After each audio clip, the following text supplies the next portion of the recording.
يا جدعان. وبعدين في التحكيم بتاع افريقيا ده بجد والله دي حاجه تزهق.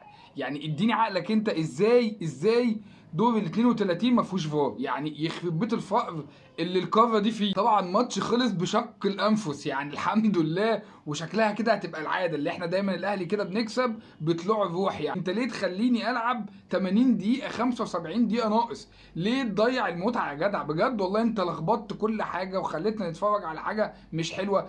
انا بقيت حاسس بتفرج على الزمالك يعني، مع الفارق طبعا يعني، بس ده ماتش وماتش الزمالك، ده مش الاهلي. طبعا في لعيبه كلامنا هيبقى عليهم متعاد، يعني هي نفس الكلام. محمد طاهر يا جدعان، الراجل ما عندوش اي حاجه خالص عن الكوره بجد والله العظيم. مفيش متعه يعني، ما عندكش استعداد انك تشوف الراجل ده بيعدي واحد على واحد.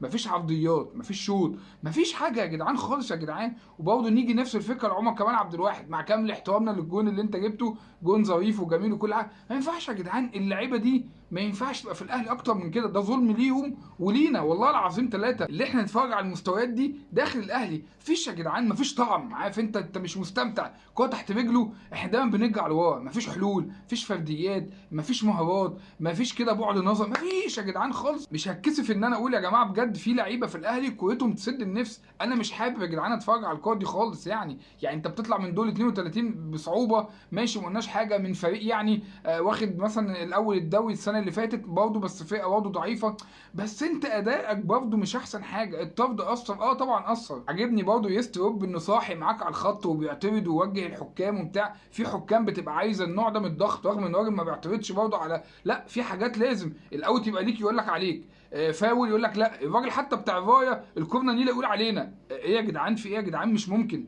التحكيم يا جماعه في افريقيا صعب جدا. عشان غريمي بيقول لي انت بتتجامل في افريقيا، انا كده بتجامل؟ امال لو ما كنتش بتجامل يعني كان ايه اللي حصل اكتر من كده؟ لا عهر تحكيم، انت بتتفرج على عهر تحكيمي داخل قاره افريقيا دي والله بجد. يعني عايز اعلق على بن رمضان، مفيش برضه بن رمضان يعني، ماشي الاسيست جميل وكل حاجه، مفيش. مش انت بن رمضان اللي انا جايبه، مفيش انت بن رمضان اللي بتشوت، اللي بتعدي، اللي الكوره تحت رجلك حلوه، اللي بتديني حلول. ما اعرفش انت اتحررت شويه لما ابتديت تلعب الشوط الثاني مركز 10. اعتقد ان المركز ده انت بتحبه اكتر، لان انا شايفك ان انت ما كنتش بتأدي في اي مركز تاني بصراحه يعني.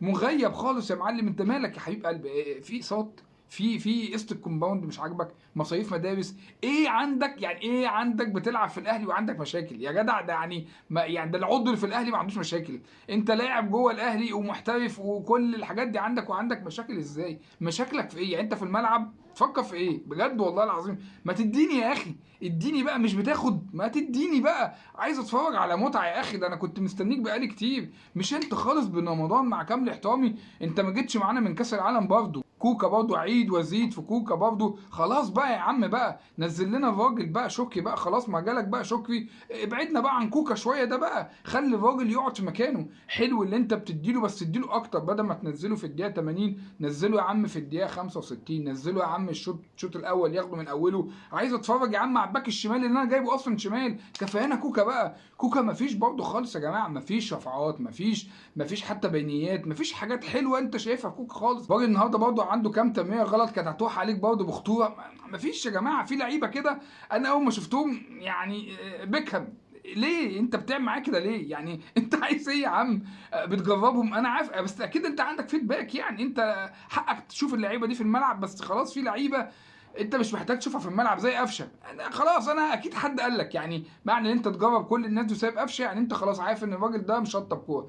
الناس دي كلها مشطبه كوره يا جدعان، مش هينفع خلاص. طبعا كانت غريبه بالنسبه لي شويه ان انت بتغير 7 لعيبه مره واحده. يعني احنا كنا بنقول الجبهه اليمين حلوه ابتدى يبقى فيها، بس يعني انا مع فكره ان هو ايه تجرب بس مش 7 لعيبه. يعني خلاص لما يبقى عندك مثلا جبهه متناسقه وخلاص الناس فاهمه بعض، خلاص بقى انا ما اقعدش العب بقى. يعني في مثلا يقول لك طالما الدنيا شغاله خلاص بقى يا معلم ما تقعدش تنخور لي يعني طالما في ثنائيات فيها بينهم تفاهم، خلاص بقى بدل لاعب 2 3 مش 7. كتير انك تنزل 7 مره واحده على الفرقه، الناس مش لعبه مع بعضها بقالها كتير. ده بان عندك في الملعب. شكلي كان النهارده مش احسن حاجه، شكلي مش حلو، مش عايز اطلع الادوار اللي جايه كل مدى الموضوع هيتصعب يعني. مش عايز ابقى قاعد بتفرج على الاهلي ايدي على قلبي خايف يجي فيها جون، مش عايز اشوف الحاجات دي. الله يبارك لك يعني. فايه انسجم بسرعه مع اللعيبه، حط خطه ما تقعدش تغير كتير علشان نعرف نوصل بيها لاحسن شكل، احلى من الشكل اللي احنا شفناه النهارده ده.